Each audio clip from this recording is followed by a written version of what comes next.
안녕하세요. 5분 만에 마스터하는 국어. 이번 시간에는 아는 문장의 마지막인 인용절을 살펴보도록 할게요. 오마국 시작합니다. 자, 오늘은 마지막 물개박수야. 아는 문장 5번째 인용절을 배워보도록 하자. 인용절은 다른 사람의 말이나 생각 등을 인용한 것이 절의 형태로 안겨있는 걸 말해. 그런데 인용절은 지금까지 우리가 배웠던 절의 상식에서 많이 벗어나 있어. 일단 인용절의 표지는 어미가 아니야. 그러면 부사절처럼 접사가 사용되느냐? 그것도 아니야. 그러면 서술절처럼 표지가 없느냐? 그것마저도 아니야. 특이하게도 인용절의 표지는 조사야. 충격이지. 그리고 절이라고 하는 것은 완전한 문장이 아니라고 했잖아.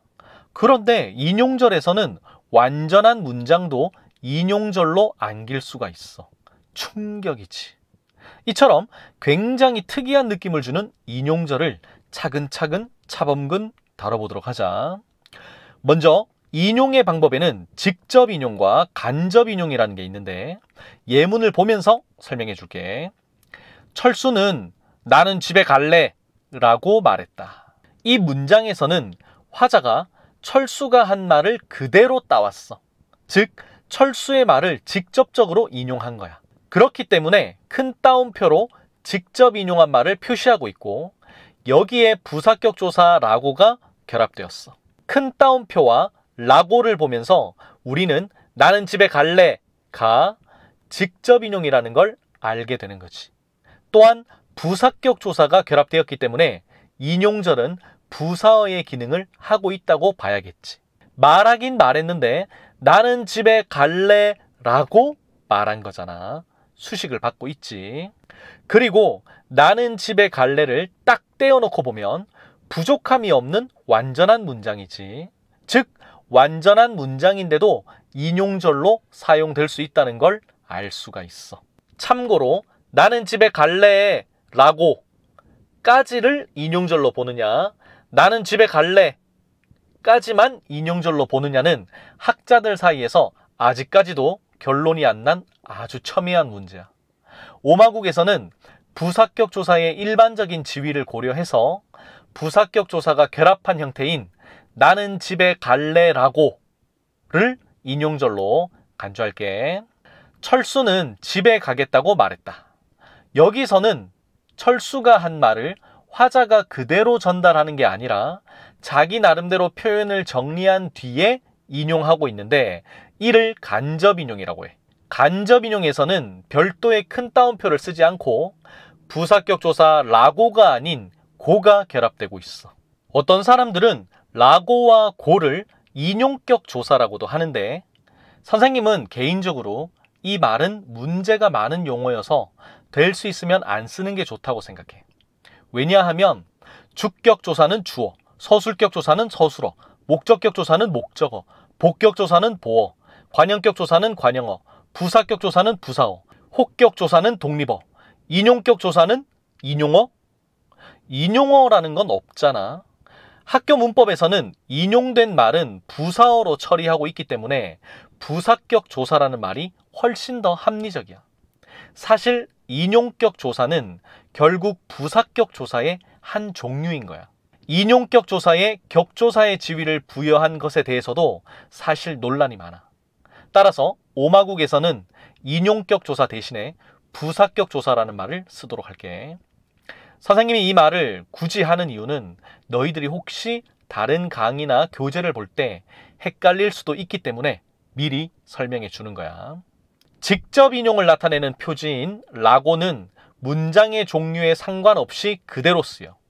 그런데 간접 인용을 나타내는 고는 문장의 종류에 따라 결합하는 어미의 형태가 바뀔 수가 있어. 몇 가지 사례들을 살펴보자. 철수는 나에게 문법이 재미있다 라고 말했다. 이 문장을 간접 인용문으로 바꿔볼까? 철수는 나에게 문법이 재미있다고 말했다. 여기서는 평서형 종결어미 다에 부사격 조사 고가 쓰였으니까 별다른 특이사항이 없지. 철수는 나에게 문법 공부 같이 하자라고 말했다. 이 문장을 간접 인용문으로 바꾸면 철수는 나에게 문법 공부 같이 하자고 말했다. 여기서도 청유형 어미 자에 부사격 조사 고가 바로 붙어서 쓰였어. 상식적이지. 철수는 나에게 정말 멋지구나 라고 말했다. 이 문장을 간접 인용문으로 바꿔보면 철수는 나에게 정말 멋지다고 말했다. 감탄형 종결어미 구나의 경우에는 평서형 종결어미 다로 바뀌네. 그리고 여기에 부사격 조사 고가 쓰였음을 확인할 수 있어. 철수는 나에게 문법이 재미있니? 라고 말했다. 이 문장을 간접 인용문으로 바꿔볼까? 철수는 나에게 문법이 재미있냐고 말했다. 의문형 종결어미 니가 의문형 종결어미 냐로 바뀌었고 여기에 부사격 조사 고가 쓰였음을 알 수 있어. 철수는 후배에게 문법 교과서를 보아라 라고 말했다. 이 문장을 간접 인용문으로 바꾸면 철수는 후배에게 문법 교과서를 보라고 말했다. 명령형 종결어미 아라가 명령형 종결어미 라로 바뀌었고 여기에 부사격 조사 고가 쓰였음을 알 수 있어. 그러면 서술격 조사 이다와 형용사 아니다로 끝난 문장을 간접 인용문으로 바꾸면 어떻게 될까? 철수는 내 꿈은 선생님이다 라고 말했다. 철수는 자신의 꿈이 선생님이라고 말했다. 철수는 내 꿈은 선생님이 아니다 라고 말했다. 철수는 자신의 꿈이 선생님이 아니라고 말했다. 원래대로라면 평소문이니까 선생님이다고 말했다. 선생님이 아니다고 말했다가 되어야 되는데 특이하게 이라고 아니라고로 바뀌는 모습을 확인할 수 있네. 종결어미 다가 종결어미 라로 바뀐 뒤에 부사격 조사 고가 결합하고 있어. 마지막으로 보너스. 인용절을 나타내는 표지인 부사격 조사 고라고 말고 하고라는 녀석도 있어. 굳이 분석을 하자면 하다의 어간 하에 연결어미 고가 결합한 형태야. 아직 표준국어 대사전에서 조사의 지위를 얻지는 못했지만 조만간 그 지위를 얻게 되지 않을까 예상하고 있어. 어쨌든 지금 현재 조사는 아니지만 거의 조사처럼 쓰이고 있는 상태야. 하고는 뭔가 더 생생한 현장감을 담고 싶을 때 사용하는 표현이야. 철수는 내가 문법 문제를 다 맞췄어 라고 울먹였다.